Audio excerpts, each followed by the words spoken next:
विमानाने दिल्लीला जाऊन आलिशान कार चोरी करणाऱ्या आंतरराज्यीय टोळीचा पर्दाफाश सोलापूर ग्रामीण स्थानिक गुन्हे शाखेच्या पथकाने केला आहे। या टोळीकडून 5 लक्झरी कार आणि मोबाईलसह तब्बल 83,80,000 रुपयांचा मुद्देमाल जप्त केला।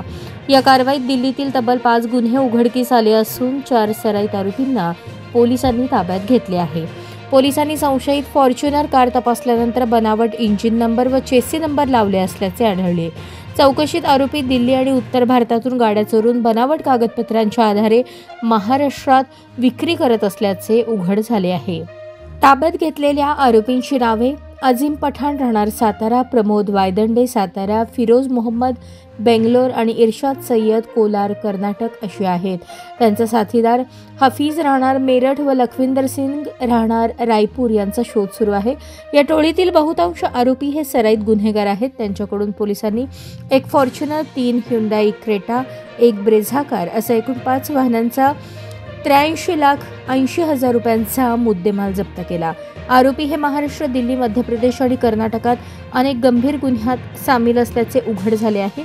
पोलिसांकडून महाराष्ट्रात आणखी किती चोरीच्या गाड्या या टोळीने विकल्या आहेत याचा तपास सुरू आहे। ही मोहीम पोलीस निरीक्षक अतुल कुलकर्णी यांच्या मार्गदर्शनाखाली पोलीस निरीक्षक संजय जगताप आणि सहाय्यक पोलीस निरीक्षक भीमगोंडा पाटील यांच्यासह विशाल वायकर, सहाय्यक पोलीस फौजदार Neelkanth Jadhavar, police head constable Salim Bagwan यांनी पार पाडली।